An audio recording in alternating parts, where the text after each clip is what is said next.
झोले में सारी चीजें भर के चले जाएंगे ये। कहते हम तो चौकीदार हैं। वही तो, चौकीदारी तो चोरी कर रहा है ना हर चीज की। तो मुल्क कहाँ बचेगा? चौकीदार ऐसे थोड़ी होते हैं। चौकीदार के लिए जो लोग चौकीदार रखते हैं उन पे जो पैसा खर्च करते हैं वो इसलिए तो करते हैं कि हम महफूज रहे। ये तो ऐसा चौकीदार आ गया कि मुल्क को ही तबाह कर रहा है। किसी चीज पे इसका ध्यान ही नहीं है। बस इधर फोटो खिंचवा लूं, उधर फोटो खिंचवा लूं, वो औरत अच्छी लगे तो वहां जाके हाथ मिला लूं, ये कर लूं, वो कर लूं। ये तो ये इसमें लगा भाई, हम देखते हैं सारा यूट्यूब के अंदर आता है, सारी चीजें दिखाते हैं। तो ये तो मुल्क की बदनामी है भाई। आप देख तो जितने भी बीजेपी के नेता हैं, रेपिस्ट औरतों का कहाँ ये लेडीज का इतना वो इज्जत।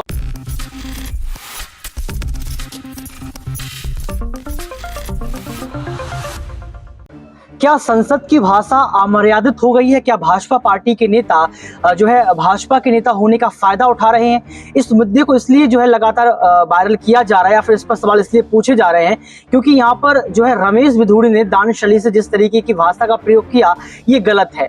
विपक्ष पार्टी के नेताओं ने यही बात कही है कि आप एक सांसद हैं और सांसद की भूमिका क्या होती है ये आप जानते हैं, लेकिन आपने संसद की मर्यादा को भूलते हुए जिस तरीके के शब्दों का प्रयोग किया, गाली गलौज की, ये गलत है। इसके बावजूद भी देखा जाए तो यहाँ पर रमेश भिदुड़ी के खिलाफ कोई कार्रवाई नहीं हुई है और भाजपा पार्टी के नेता उनको आगे रख रहे हैं, बड़ी बड़ी जिम्मेदारियां दे रहे हैं। वहीं दर्शकों आपको याद होगा कि राहुल गांधी पर मानहानि का केस लग गया था जब उन्होंने यहाँ पर मोदी समुदाय को टारगेट किया था, लेकिन जब यहाँ पर रमेश भिदुड़ी जिस तरीके की भाषा का प्रयोग कर रहे हैं, क्या वो गलत है? क्या सच में मुस्लिम समुदाय को टारगेट किया गया है? इस मुद्दे को हम जानने का प्रयास करेंगे। सर आपका नाम क्या है? मेरा नाम कासिम है। सर कैसे देखते हैं इस मुद्दे को? लगातार जो है चर्चाओं का विषय बन चुका है रमेश भिदुड़ी वाला मुद्दा। देखिए ये तो अब से नहीं, जब से बीजेपी सन 14 से आई है तो कुछ ना कुछ होता ही चला रहा है। और ये जो इस वक्त इन्होंने भदौड़ी ने कहा है, मैंने खुद पार्लियामेंट की वो देखी है, ये इतनी गंदी जबान इस्तेमाल करी है, इससे मुल्क का नाम रोशन नहीं होगा। दुनिया में मुल्क का नाम जो है नीचे की तरफ जाएगा, कीचड़ में। और मोदी जी इसको अच्छा समझ रहे हैं क्योंकि कमल का फूल तो कीचड़ में खिलता है, तो वो कीचड़ के लोग कीचड़ ही में रहेंगे। उनको कब अच्छी जबान आएगी? अगर दानिश अली चाहते, अच्छे खानदान के थे, चाहते तो वो भी उसी तरह की जबान इस्तेमाल कर सकते थे, लेकिन नहीं। फर्क है इंसान के अंदर। उन्होंने ये बता दिया कि मैं किस जगह का रहने वाला हूँ, किस जगह में पैदा हुआ हूँ, उन्होंने अपनी बता दी। उससे पता लग गया कि उनके ऊपर जो कहते हैं उनके खानदान के लोग कैसे थे, वो उन्होंने बता दिया हमें इस तरह के लोग हैं और हमें यही जबान आती है। अच्छा, भाजपा ने अभी तक कोई बड़ी कार्रवाई नहीं की है, इसको लेकर आप क्या कुछ कहेंगे? देखिए भाजपा ने आज तक क्या कार्रवाई की? उससे पहले और भाजपाइयों के नेताओं ने इतनी गंदी गंदी जबानें इस्तेमाल करी हैं, उनके खिलाफ क्या करा है? रेपियों के साथ क्या इस्तेमाल करे उन्होंने? उनको ये इस मुल्क से कोई वफादारी नहीं है उनके लिए। वो तो कहते हैं मुल्क टूटे तो टूटे, लेकिन हमारे जो लूटने का अंदाज है ना, कि जो कहते हैं ना ये कि जी अंग्रेज लूट के ले गए, ये लूट के ले गए, वो लूट के ले गए, ये भी वही काम कर रहा है अंग्रेजों वाला। ये भी लूट के कहीं ना कहीं चले जाएंगे, झोला उठा के भर के, झोले में सारी चीजें भर के चले जाएंगे। ये कहते हम तो चौकीदार हैं। वही तो, चौकीदारी तो चोरी कर रहा है ना हर चीज की। तो मुल्क कहाँ बचेगा? चौकीदार ऐसे थोड़ी होते हैं। चौकीदार के लिए जो लोग चौकीदार रखते हैं उन पे जो पैसा खर्च करते हैं वो इसलिए तो करते हैं कि हम महफूज रहे। ये तो ऐसा चौकीदार आ गया कि मुल्क को ही तबाह कर रहा है। किसी चीज पे इसका ध्यान ही नहीं है। बस इधर फोटो खिंचवा लूं, उधर फोटो खिंचवा लूं, वो औरत अच्छी लगे तो वहां जाके हाथ मिला लूं, ये कर लूं, वो कर लूं। ये तो ये इसमें लगा भाई, हम देखते हैं सारा यूट्यूब के अंदर आता है, सारी चीजें दिखाते हैं। तो ये तो मुल्क की बदनामी है भाई। आप देख तो जितने भी बीजेपी के नेता हैं, रेपिस्ट औरतों का कहाँ ये लेडीज का इतना वो इज्जत वकार करते हैं? कहाँ करते हैं? सैयद पुणे वाला है और ब्रजभूषण शरण सिंह यहाँ लगातार समर्थन कर रहे हैं रमेश भिदुड़ी का। तो वो तो करेंगे क्योंकि वो उसी ख्यालात के लोग हैं भाई। आप ये देखें ना, जो भी उसकी तरफदारी करेगा वो उसी ख्याल के आदमी है। और राजस्थान का प्रभारी यहाँ पर जो है रमेश भिदुड़ी को बना दिया गया है। भाई वो तो जितना आप गंदी जबान इस्तेमाल करोगे ये लोग उसको उतने ऊपर बिठाएंगे, कल को वो वजीर आजम भी बन जाएगा। अगर यही रहा कल को वो शख्स वजीर आजम भी बन सकता है। बदलाव कैसे होगा सर फिर?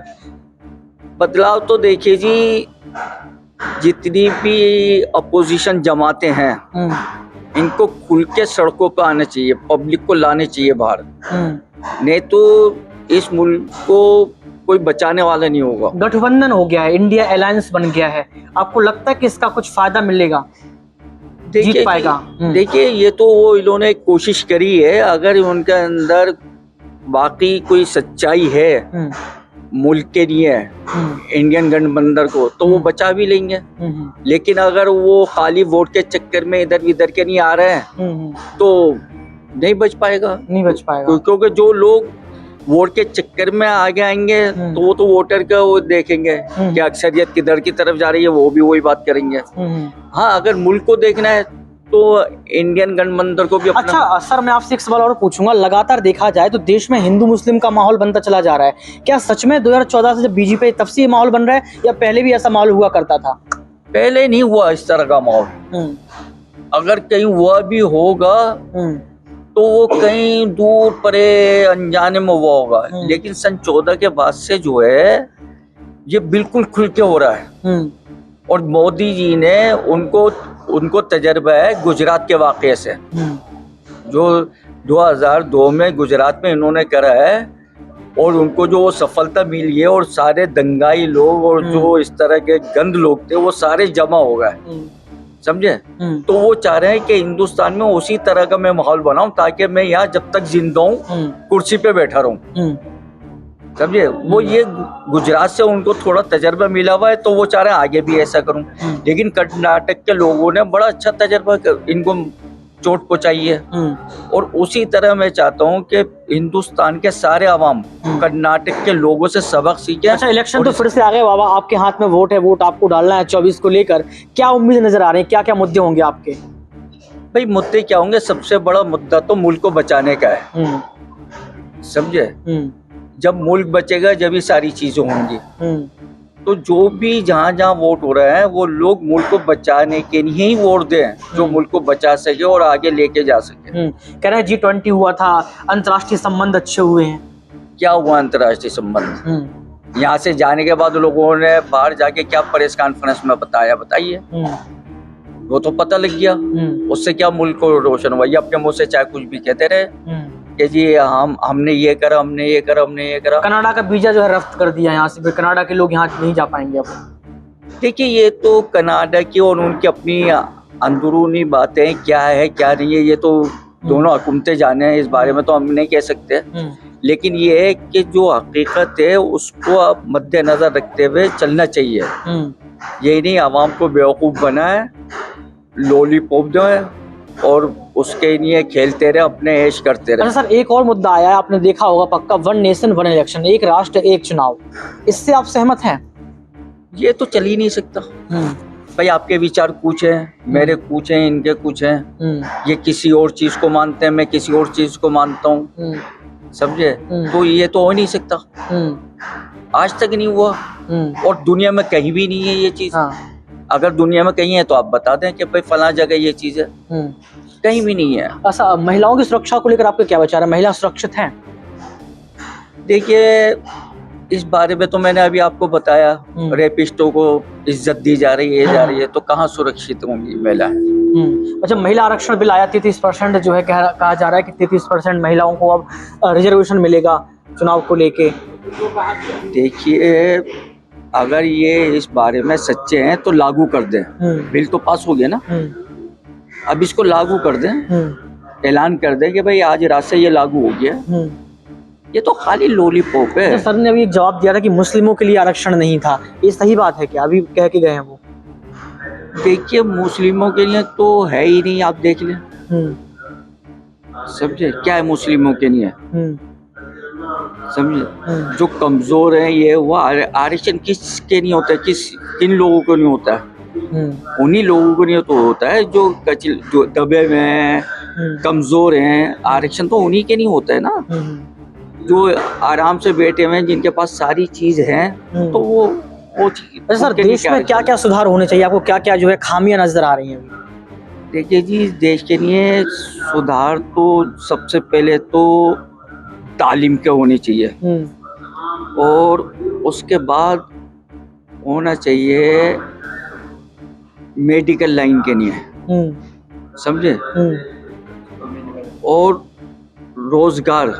ये 3 अहम चीजें हैं। रोजगार नहीं है।